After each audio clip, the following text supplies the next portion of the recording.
E como estavam falando, os discípulos formaram discípulos, discípulos de discípulos, discípulos de discípulos, até a igreja do Senhor Jesus, ela esteve em tranquilidade direcionada até o século, em meados do século III.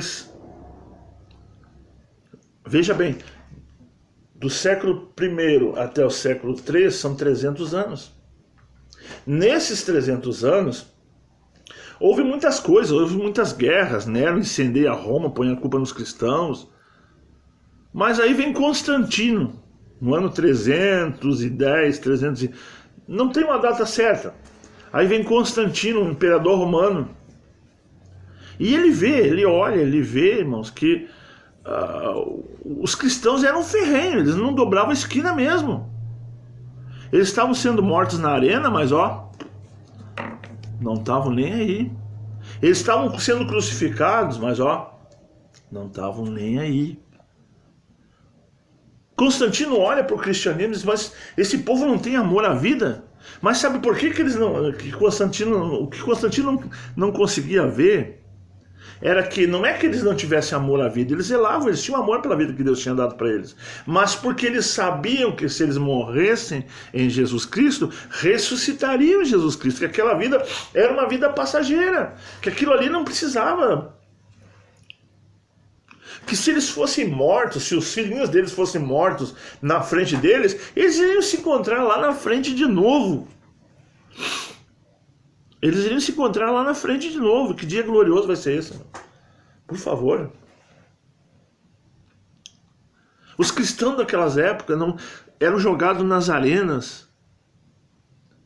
E eles não se importavam, irmão. Eles não se importavam, sabe por quê?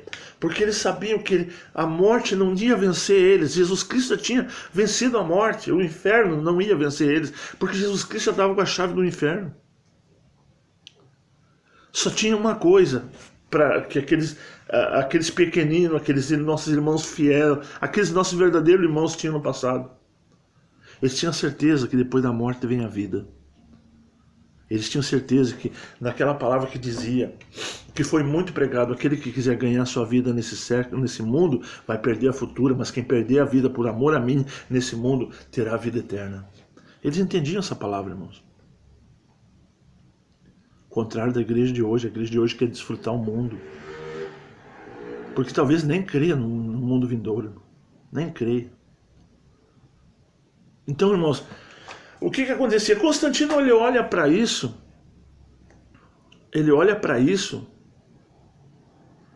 e começa a maquinar. O que eu vou fazer? Eu não posso com a vida desses cristãos, desses crentes em Jesus Cristo. Porque antes lá não era cristão, não era nada. Não era crente, não era cristão, não era nada. Eles eram chamados os do caminho. O que eu vou fazer com esse povo do caminho? Porque eles se autodenominavam, nós somos do caminho, o caminho. O caminho é Cristo, a porta é Cristo, o caminho é Cristo. E ele começou a pensar, o que eu vou fazer? Aí ele começa a olhar. Olha só o que Satanás faz. Aí ele começa a olhar para os bispos da época, os presbíteros da época, e vê que eles são tudo pobres, e vê que eles são tudo, se vestem mal, que eles não tinham nem onde morar, que eles não tinham casa para morar, que eram perseguidos, né? Não tinha, irmãos. Vivia-se pela fé. Manda chamar, pega e chama esses presbíteros, alguns presbíteros da igreja, alguns, não todos, não veio todos não. Alguns presbíteros da igreja e faz uma proposta para eles. Olha, eu estou vendo que esse Deus de vocês é muito forte. Estou vendo que esse Deus de vocês, ele é... Nossa, como vocês têm fé. E eu gostaria de ter esse Deus para mim também. Eu gostaria de homenagear esse Deus e fazer um templo para ele. E também que nós vamos parar de perseguir esse Deus. Perseguir esse Jesus. O que esses ministros fazem, irmão? Eles se maravilham. Nossa, vamos parar de ser perseguido. Olha, vai ter um templo maravilhoso para o Senhor Jesus. E o que Constantino faz? Pega esses falsos presbíteros, veste eles de púrpura e de ouro, dá dinheiro para eles, constrói um templo e põe eles lá dentro. Agora vocês que estão aqui nesse templo, vocês vão ser o cabeça da igreja. Aqui agora vai ser a igreja de Jesus Cristo. Agora vocês vão poder pregar o evangelho aqui dentro tranquilamente. Isso lá pelo século, entre o século III e o século IV. Terceiro e quarto século. E é o que acontece. O que o Constantino faz? Ele elege um desses bispos para ser o bispo dos bispos. E aí que você já sabe toda a trajetória da Igreja Católica. Aí que depois disso vem os papas. Dezenas de anos depois vem os papas. Só que existiu, Deus é tão poderoso e tão misericordioso que nem existe no dia de hoje. Existem homens que não dobram seu joelho para Baal. Esses homens não aceitaram Constantino. Não, nós não aceitamos isso. Porque Constantino, o que Constantino fez? Construiu um templo, mas também começou a contaminar o templo com deuses falsos. Esses bispos, por causa de muito dinheiro, tem alguma coisa errada no dia de hoje? Esses bispos, por causa de muita grana, muito dinheiro, não, isso aí não tem importância botar. O que é importante é o nosso coração, a nossa fé com Deus. Isso não vai nos contaminar, nos atinge, porque nós servimos o Senhor em espírito e verdade.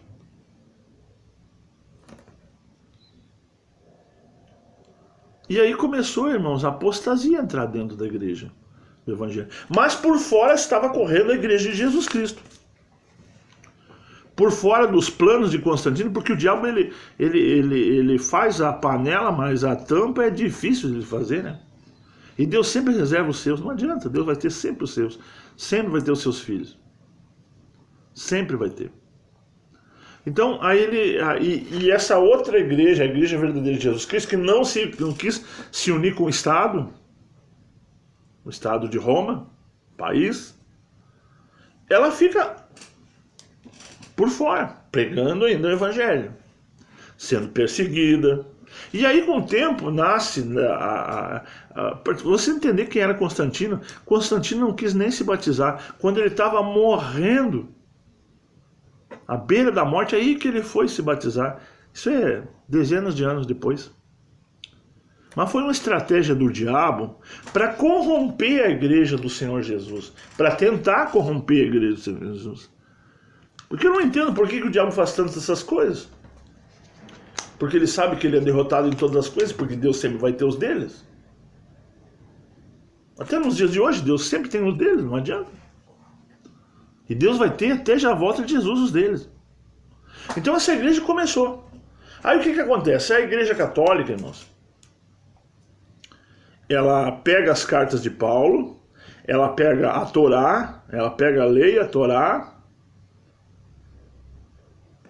e une num livro só.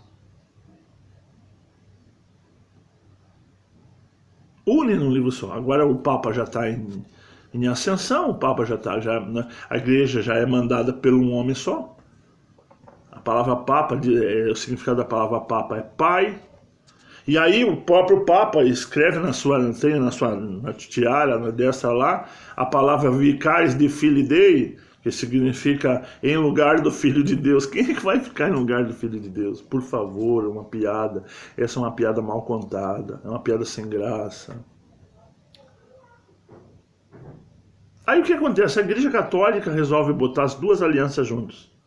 A nova aliança e a antiga aliança, a aliança dos judeus, dos hebreus. Por que ela fez isso, irmão? Por que a Igreja Católica? A Igreja Católica, ela pega as cartas, ela pega os escritos, os manuscritos e escreve. Ela escreve e põe num livro, através de copistas, e une o Antigo Testamento e o Novo Testamento.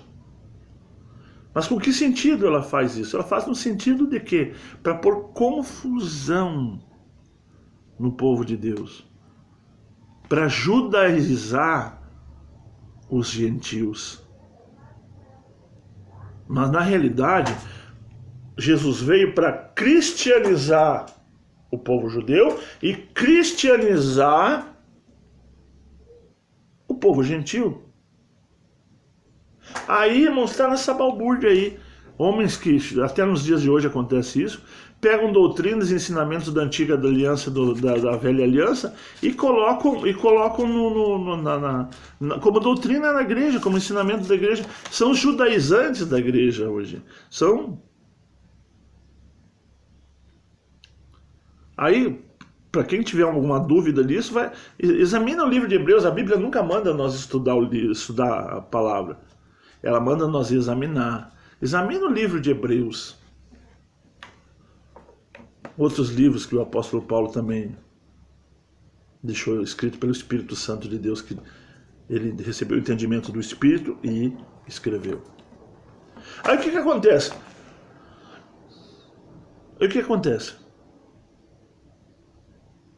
Muitos cristãos que não pertenciam à Igreja Católica, que não aceitavam os dogmas da Igreja Católica, de estátuas, porque a Igreja Católica sempre foi mercenária. Sempre foi. Ela sempre... teve uma época negra, escura na Terra, que os reis da Terra, alguns países eram... Quem escolhia o rei era o Papa que ia lá e escolhia, e colocava como rei.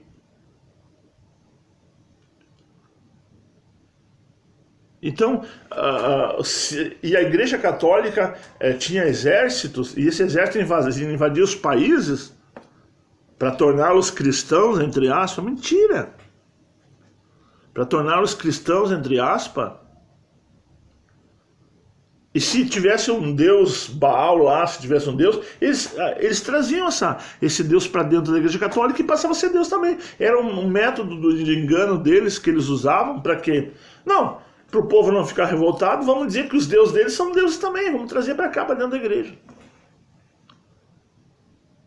Vocês entenderam a artimanha de Satanás? Mas, irmãos, nesse meio tempo que a Igreja Católica está agindo dessa maneira, por trás está correndo a Igreja de Cristo. E aí o que faz? Aí por isso que existe muita mortandade, que quem possuísse a Bíblia era queimado vivo com a Bíblia amarrada. Eles amarravam a Bíblia e queimavam a pessoa. Quer dizer, que amor é esse que eles tinham pelo Evangelho, pela graça do Senhor Jesus? Isso é o diabo, irmãos. Então, irmãos foram mortos, assassinados. O que a Igreja Católica, quando ela queria a fazenda de um irmão que realmente servia a Deus pela palavra, que não aceitava aquilo que eles faziam, eu quero, vamos pegar a fazenda, vamos pegar a chácara, vamos pegar a casa daquele crente lá, porque ele não crê naquilo que nós cremos, e ele combate aquilo que nós acreditamos. Então, vamos lá e vamos acusar eles de heresia, de ser um herege. Chegavam lá na fazenda do irmão, tiravam toda a família do irmão, matavam e ficavam com a fazenda. Por que a Igreja Católica é rica? É poderosíssima nos dias de hoje, através de sangue de cristãos que foram derramados.